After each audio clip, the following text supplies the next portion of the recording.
Hello guys, this is from eleven Kannada. So ಏನು ನೋಡ್ತಾ ಇದ್ರಾ? ಸಾಲ್ಮೊನೆಲ್ಲ ಬಗ್ಗೆ ತಿಳ್ಕೊಂಡು ಇವತ್ತು. ಸೊ ಸಾಲ್ಮೊನೆಲ್ಲ ಅಂತಿದ್ದಂಗೆ ನಿಮಗೆ ಅರ್ಥವಾಗೋದು ಸ್ವಲ್ಪ ಕಷ್ಟ, ಅಂದರೆ ನಿಮ್ಮ ಮೈಂಡಲ್ಲಿ ಒಂದು ಕಾನ್ಸೆಪ್ಟ್ ಬರೋದು ಕಷ್ಟ. ಅದೇ ಟೈಫಾಯ್ಡ್ ಅಂತಿದ್ದಂಗೆ ನಿಮ್ಗೆ ಒಂದು ಮೈಂಡಲ್ಲಿ ಒಂದು ಕಾನ್ಸೆಪ್ಟ್ ಬಂದುಬಿಡುತ್ತೆ. ಸೊ ಜ್ವರ ಬರುತ್ತೆ, ಹಾಸ್ಪಿಟಲ್ಗೆ ಹೋಗಬೇಕು, ಡಾಕ್ಟ್ರು ಒಂದು 2-3 ಬಾಟ್ಲ್ ಹಾಕ್ತಾರೆ, ಟ್ಯಾಬ್ಲೆಟ್ಸ್ ಕೊಡ್ತಾರೆ, ಕಂಟಿನ್ಯೂಸ್ ಆಗಿ ಟ್ಯಾಬ್ಲೆಟ್ಸ್ ತೊಗೊಬೇಕು. ನಮ್ಮ ಬಾಡೀಲಿ ಒಂದು 3 ತಿಂಗಳು ಹಂಗೇ ಅದು ಇರುತ್ತೆ. ಜ್ವರ ಅದೇ ಥರನೇ ಹಂಗೆ ಇರುತ್ತೆ. ಬಟ್ ಸ್ವಲ್ಪ ದಿನ ಟ್ರೀಟ್ಮೆಂಟ್ ತೊಗೊಂಡಾದ್ಮೇಲೆ ಕ್ಯೂರ್ ಆಗುತ್ತೆ. ಆಯ್ತಲ್ಲ, ಇಷ್ಟಂತೂ ಕಾನ್ಸೆಪ್ಟ್ ಬಂದುಬಿಡುತ್ತೆ ತಲೆಯಲ್ಲಿ. ಸಾಲ್ಮೊನೆಲ್ಲ ಅಂತಿದ್ದಂಗೆ ಇಷ್ಟು ಕಾನ್ಸೆಪ್ಟ್ ತಲೆಯಲ್ಲಿ ಬಂದುಬಿಡಬೇಕು. ನೆಕ್ಸ್ಟ್ ನೋಡಿದರೆ ಸಾಲ್ಮೊನೆಲ್ಲದಲ್ಲಿ 4 ಮೇನ್ ಸ್ಪೀಷೀಸ್ ಇದ್ದಾವೆ. ನಾವು ಈ 4 ಬಗ್ಗೆ ಅಷ್ಟಾಗೇನು ತಿಳ್ಕೊಳಲ್ಲ, ಬಟ್ 4 ನೇಮ್ ಗೊತ್ತಿರಬೇಕು. Salmonella Typhi, Salmonella ಪ್ಯಾರಾಟೈಫಿ A, Salmonella ಪ್ಯಾರಾಟೈಫಿ B, Salmonella ಪ್ಯಾರಾಟೈಫಿ C ಅಂತೇಳಿ. ಸೊ ಈ 4 ಬಗ್ಗೆ ಹೆಸರು ಗೊತ್ತಿರಬೇಕು. ಇನ್ನು ಕ್ಲಿನಿಕಲ್ ಮ್ಯಾನಿಫೆಸ್ಟೇಷನ್ ನೋಡೋದಾದರೆ ಯಾವ ಥರ ಅಂದರೆ, ಇನ್ಕ್ಯುಬೇಷನ್ ಪೀರಿಯಡ್ ಬಂದುಬಿಟ್ಟು 10 to 14 ಡೇಸ್. ಅಂದರೆ ಬ್ಯಾಕ್ಟೀರಿಯಾ ನಮ್ಮ ಬಾಡಿಗೆ ಎಂಟ್ರ್ ಆಗಿ ಅದ್ರ ಮೆಕ್ಯಾನಿಸಮ್ ಆಫ್ ಆಕ್ಷನ್ ಸ್ಟಾರ್ಟ್ ಮಾಡೋದಕ್ಕೆ ಎಷ್ಟು ದಿನ ಟೈಮ್ ತಗೊಳುತ್ತೋ ಅದನ್ನು ಇನ್ಕ್ಯುಬೇಷನ್ ಪೀರಿಯಡ್ ಅಂತ ಕರಿತೀವಿ. ಸೊ ಇದು 10 to 14 ದಿನ, 1 ವಾರ ಆಗ್ಬೋದು ಅಥವಾ 2 ವಾರ, 3 ವಾರಕ್ಕಿಂತ ಜಾಸ್ತಿ ಇರುತ್ತೆ. ಸೊ ಅದೇ ಥರ ಫೀವರ್ ಅಂದರೆ ಯಾವ ಥರ? Step ladder pattern of the remittent fever.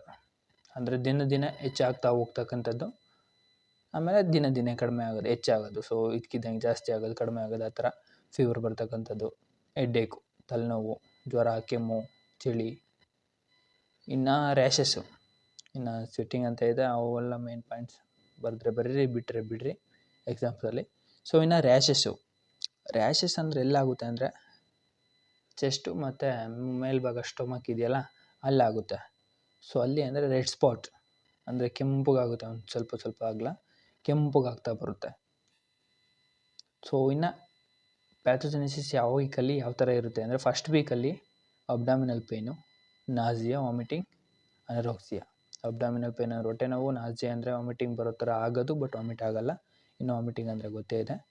ಇನ್ನು ಅನರೋಕ್ಸಿಯಾ ಅಂದರೆ ಹಸಿವಾಗ್ದಲೇ ಇರೋಂಥದ್ದು, ಅಂದರೆ ಊಟ ಸೇರಲ್ಲ, ಹಸಿವು ಆಗಲ್ಲ. End of 3rd week and 4th week gastrointestinal bleeding and intestinal perforation. ಇಂಟೆಸ್ಟೈನಲ್ಲಿ ಬ್ಲೀಡಿಂಗ್ ಆಗೋ ಚಾನ್ಸಸ್ ಇದೆ. ಇನ್ನು ನ್ಯೂರಲಾಜಿಕಲ್ ಮ್ಯಾನಿಫೆಸ್ಟೇಷನ್ ನೋಡಿದರೆ ಮೆನಿಂಜೈಟಿಡಿಸು, ಸೆರೆಬ್ರಲಾಕ್ಸಿಯಾ ಅಂತೇಳಿ, ನ್ಯೂರೋಸೈಕಿಯಾಟ್ರಿಕ್ ಸಿಂಪ್ಟಮ್ಸ್ ಅಂತೇಳಿ.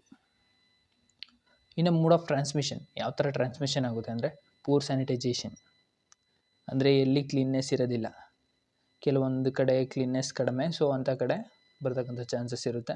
ಇನ್ನು ಕಂಟಾಮಿನೇಟೆಡ್ ಫುಡ್, ನಾವು ತಿಂತಕ್ಕಂಥ ಫುಡ್ಡಲ್ಲಿ ಕಂಟಾಮಿನೇಷನ್ ಇರ್ಬೋದು, ನಾವು ಕುಡಿತಕ್ಕಂಥ ನೀರಲ್ಲಿ ಕಂಟಾಮಿನೇಷನ್ ಇರ್ಬೋದು. ಸೊ ಅಂಥ ಕಡೆ ಬರತಕ್ಕಂಥ ಚಾನ್ಸಸ್ ಇರುತ್ತೆ. ಇನ್ನು ಲ್ಯಾಕ್ ಆಫ್ ಹ್ಯಾಂಡ್ ವಾಷಿಂಗ್, ಅಂದರೆ ಕೈ ತೊಳೆದಲ್ಲೇ ಎಲ್ಲೆಲ್ಲೇನೇನೋ ಮುಟ್ಟಿರ್ತೀವಿ, ಸೊ ಹಂಗೆ ಹೋಗೋದು, ಊಟ ಮಾಡೋದು ಅಥವಾ ಏನೇನು ತಗೊಳೋದು, ತಿನ್ನೋದು, ಈ ಥರ ಮಾಡಿದ್ರೆ ಬರ್ತಕ್ಕಂಥ ಚಾನ್ಸಸ್ ಇರುತ್ತೆ.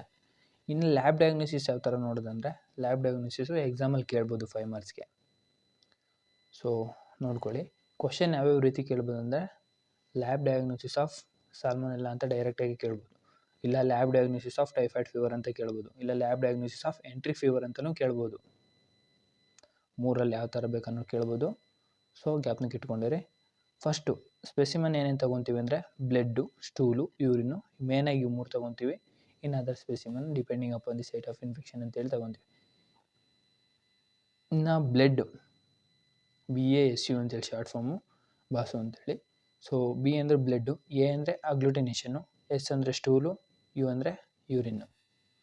ಸೊ ಇದು ಬ್ಲಡ್ ಬಂದುಬಿಟ್ಟು ಫಸ್ಟ್ ವೀಕಲ್ಲಿ, stool second week, urine 3rd ವೀಕಲ್ಲಿ ತೊಗೊತೀವಿ.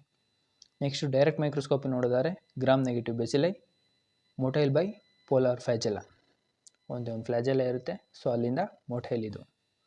ಇನ್ನು ಕಲ್ಚರಲ್ಲಿ ನೋಡಿದರೆ ಬ್ಲಡ್ ಕಲ್ಚರ್ ಮಾಡ್ತೀವಿ, ಯೂರಿನ್ ಆ್ಯಂಡ್ ಸ್ಟೂಲ್ ಕಲ್ಚರ್ ಮಾಡ್ತೀವಿ, ಅದ್ರಲ್ಲಿ ಸೆಲೆನೈಟ್ ಎಫ್ ಬ್ರಾತಲ್ಲಿ 6 hours ಅದ್ರಲ್ಲಿ ಮಾಡ್ತೀವಿ. ಇನ್ನು ಮ್ಯಾರೋ ಕಲ್ಚರ್ ಮಾಡ್ತೀವಿ, ಕ್ಲಾಟ್ ಕಲ್ಚರ್ ಮಾಡ್ತೀವಿ.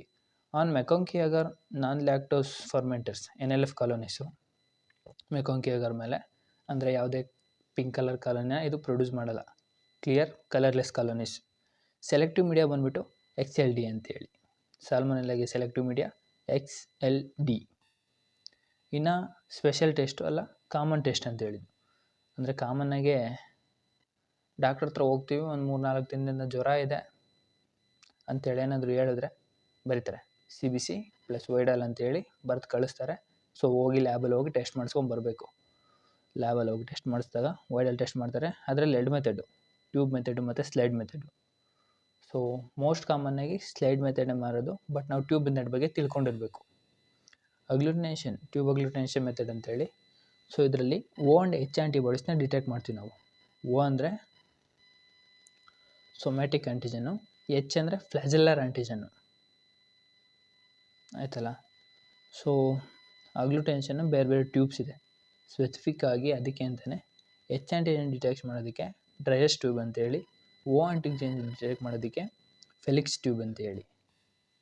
ಸೊ ಪ್ರೊಸೀಜರೆಲ್ಲ ನೆಕ್ಸ್ಟು ಇನ್ನೊಂದು ವೀಡಿಯೋದಲ್ಲಿ ನೋಡೋಣ. ಇವಾಗ ಇಷ್ಟು ತಿಳ್ಕೊಂಡಿರಿ. ನಾರ್ಮಲ್ ಟೈಟರ್ ಬಗ್ಗೆ ತಿಳ್ಕೊಳ್ಳೋಣ. ನಾರ್ಮಲ್ ಟೈಟರ್ ನೋಡಿದರೆ TO ಅದು 1:80, TH 1:80 or 1:160, AH 1:80, BH 1:80. So ಇವಿಷ್ಟು ಏನಿದ್ದಾವೆ ನಾರ್ಮಲ್ ಟೈಟರು. ಟ್ಯೂಬಲ್ಲೇ ಮಾಡಲಿ ಸ್ಲೈಡಲ್ಲೇ ಮಾಡಲಿ, ಇದನ್ನು ರಿಪೋರ್ಟಿಂಗ್ ಮಾಡಬೇಕಾದ್ರೆ ಟೈಟರಲ್ಲೇ ರಿಪೋರ್ಟಿಂಗ್ ಮಾಡೋದು, ಆಯ್ತಲ್ಲ. ನೆಕ್ಸ್ಟ್ ಇನ್ನು ಅದರ್ ಟೆಸ್ಟ್ ಅಂತ ನೋಡೋದಾದರೆ ಆ್ಯಂಟಿಜನ್ ಡಿಟೆಕ್ಷನ್ನು, ಎಲೈಸಾ, ಮಾಲಿಕ್ಯುಲರ್ ಮೆಥಡ್ಸಲ್ಲಿ ಪಾಲಿಮರೈಸ್ ಚೈನ್ ರಿಯಾಕ್ಷನ್ ಆಗಿರ್ಬೋದು ಅಥವಾ DNA RNA ಡಿಟೆಕ್ಷನ್ ಆಗಿರ್ಬೋದು. ಇನ್ನು ಬಯೋಕೆಮಿಕಲ್ ರಿಯಾಕ್ಷನ್ಸ್ ನೋಡೋದಾದರೆ catalase positive, oxidase negative, indole negative, urease negative. So ಇದರಲ್ಲಿ ಪಾಸಿಟಿವ್ ಬರ್ತಕ್ಕಂಥದ್ದು ಕೆಟಲೈಸ್ 1 ಗ್ಯಾಪ್ನಾಗ ಇಟ್ಕೊಳ್ಳಿ. ಇನ್ನು ಮಿಕ್ಕಿರೋದೆಲ್ಲ ನೆಗೆಟಿವ್ನೇ ಬರುತ್ತೆ ಆಲ್ಮೋಸ್ಟ್. ಇನ್ನು ಪ್ರಿವೆನ್ಷನ್ ಯಾವ ಥರ ಅಂತ ನೋಡಿದ್ರೆ, ಸೊ ನಾವು ಕುಡಿತಕ್ಕಂಥ ನೀರು ಹೈಜಿನಿಕ್ ಇರ್ಬೋದು, ಅಥವಾ ತಿಂತಕ್ಕಂಥ ಊಟ ಫುಡ್ ಹೈಜಿನಿಕ್ ಆಗಿರೋದು ತಿನ್ನಬೇಕು. ಅಂದರೆ ಕಂಟಾಮಿನೇಟೆಡ್ ಫುಡ್ ಈ ಥರದ್ದು ಯಾವುದು ತೊಗೊಬಾರ್ದು. ಇನ್ನು ವ್ಯಾಕ್ಸಿನೇಷನ್, ಟೈಮ್ಲಿ ವ್ಯಾಕ್ಸಿನೇಷನ್, ಆದಷ್ಟು ಎಲ್ಲದಕ್ಕೂ ವ್ಯಾಕ್ಸಿನೇಷನ್ ಕಂಡುಹಿಡ್ದಿರ ಅಂತಹದಕ್ಕೆ ತಗೊಳುತ್ತಾರೆ. ಕೆಲವೊಂದು ಗೌರ್ಮೆಂಟಿಂದ ಫ್ರೀಯಾಗಿ ಕೊಡ್ತಾರೆ, ಕೆಲವೊಂದು ನಾವೇ ದುಡ್ಡು ಕೊಟ್ಟು ಹಾಕ್ಸ್ಕೊಬೇಕಾಗುತ್ತೆ. ಸೊ ಆದಷ್ಟು ಗೌರ್ಮೆಂಟಿಂದ ಏನೇನು ಪ್ರೊವೈಡ್ ಮಾಡ್ತಾರೆ ಅಷ್ಟನ್ನು ನಾವು ಹಾಕ್ಸ್ಕೊಳೋದು ಒಳ್ಳೆಯದು, ಆಯ್ತಲ್ಲ. ಇನ್ನು ಪರ್ಸ್ನಲ್ ಪ್ರಿಕಾಷನ್ಸ್ ಅಂತ ಹೇಳಿ ಏನಿದೆ ಅದು ಯೂನಿವರ್ಸಲ್ ಪ್ರಿಕಾಷನ್ಸು. ಸೊ ಅವನ್ನು ತೊಗೊಬೇಕು. Prevention better than is cure ಅಂತಾರೆ. ಟ್ರೀಟ್ಮೆಂಟ್ ನೋಡೋದಾದರೆ ಸೊ ಅಜಿಥ್ರೊಮೈಸಿನು, ಸಿಪ್ರೋಫ್ಲಾಕ್ಸಿನ್ ಅಂತ ಹೇಳಿ ಕೆಲವೊಂದು ಟ್ಯಾಬ್ಲೆಟ್ಸ್ ಕೊಡ್ತಾರೆ. ಟ್ರೀಟ್ಮೆಂಟ್ ಎಲ್ಲ ನಮ್ಗೆ ಅಷ್ಟೊಂದು ಮ್ಯಾಟ್ರ್ ಆಗಲ್ಲ. So thank you guys. Video ಇಷ್ಟ ಆಗಿದ್ರೆ ಲೈಕ್ ಮಾಡಿ, ಶೇರ್ ಮಾಡಿ. ಹಾಗೆ ಚಾನಲ್ಗೆ ಏನಾದರೂ ಹೊಸ್ದಾಗಿ ಬಂದರೆ ಸಬ್ಸ್ಕ್ರೈಬ್ ಮಾಡ್ಕೊಳ್ಳಿ, ಬೆಲ್ಲೈಕನ್ ಕೂಡ ಆನ್ ಮಾಡ್ಕೊಳ್ಳಿ. Thank you guys. Prevention is better than cure ಅಂತಾರೆ. ಸೊ ಅದಕ್ಕೆ ನಾವು ಮುಂಚೆ ಯಾವುದೋ ಒಂದು ಡಿಸೀಸ್ ಬರ್ತಾಯಿದೆ ಅಂದರೆ ಮುಂಚೆನೇ ಪ್ರಿವೆನ್ಷನ್ ತೊಗೊಬೇಕು. ಟ್ರೀಟ್ಮೆಂಟ್ಗೂ ಮುಂಚೆನೇ ಪ್ರಿವೆನ್ಷನ್ ತೊಗೊಂಡಿರಬೇಕು. ಸೊ ರೀಸೆಂಟಾಗಿ ನೋಡ್ತಿರ್ಬೋದು, ಡೆಂಗ್ಯೂ ಕೇಸಸ್ ಜಾಸ್ತಿ ಆಗ್ತಿದೆ, ಡೆಂಗ್ಯೂ ಫೀವರ್ ಬರ್ತಿದೆ.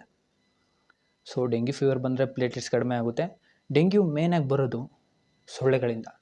ಸೊ ಸೊಳ್ಳೆಗಳು ಏನಿದೆ ಅದು ಸೊಳ್ಳೆಗಳ ಮೂಲ, ಅದನ್ನು ನಾವು ಆದಷ್ಟು ಕಡಿಮೆ ಮಾಡಬೇಕು. ಅಂದರೆ ನಮ್ಮ ಮನೆ ಸುತ್ತ ಇರೋ ವಾತಾವರಣ ಆಗಿರ್ಬೋದು, ವಾತಾವರಣದಲ್ಲಿ ಈ ಟಯರು, ಚಿಪ್ಪು ಅಂಥವು ಇತ್ಯಾದಿಗಳು ಬಿದ್ದಿರ್ತವೆ. ನೀರು ನಿಲ್ತಕ್ಕಂಥ ಏನೇನು ವಸ್ತುಗಳಿದ್ದಾವೆ ಅವನ್ನೆಲ್ಲ ನೀರು ನಿಲ್ದಂಗೆ ಮಾಡಿ ಆದಷ್ಟು. ಎಸ್ಪೆಷಲಿ ಮಳೆ ನೀರೇನಿದೆ ಅದು ನಿಲ್ದಂಗೆ ಮಾಡಿ. ಸೊಳ್ಳೆ ಬಂದಲ್ಲಿ ಮೊಟ್ಟೆ ಇಡುತ್ತೆ, ಸೊ ಅಲ್ಲಿಂದ ಅದು ಸೊಳ್ಳೆಗಳು ಜಾಸ್ತಿ ಉತ್ಪತ್ತಿ ಆಗುತ್ತೆ. ಸೊ ಹಂಗಾಗಿ ಸೊಳ್ಳೆಗಳು ಜಾಸ್ತಿ ಆದರೆ ಡೆಂಗ್ಯೂ ಜಾಸ್ತಿ ಆಗುತ್ತೆ. ಇನ್ನು ಮನೆಯಲ್ಲಿ ಅಂದರೆ ಮಸ್ಕಿಟೋಗೆ ಅಂತೇಳಿ ಗುಡ್ ನೈಟು, ಆಲ್ ಔಟು, ಸೊಳ್ಳೆ ಬ್ಯಾಟು, ಸೊ ಈ ಥರ ಇನ್ನು ಕೆಲವು ಸಾಕಂದ್ರೆ ಸೊಳ್ಳೆ ಬತ್ತಿ ಅಂತೇಳಿ ಅವು ಇವು ಅಂತೇಳಿ ಮಾರ್ಕೆಟಲ್ಲಿ ಸಾಕಷ್ಟು ಸಿಗ್ತವೆ ಅಂಗಡಿಗಳಲ್ಲಿ. ಸೊ ಅವನ್ನೆಲ್ಲ ತಂದು ಉಪಯೋಗಿಸಿ.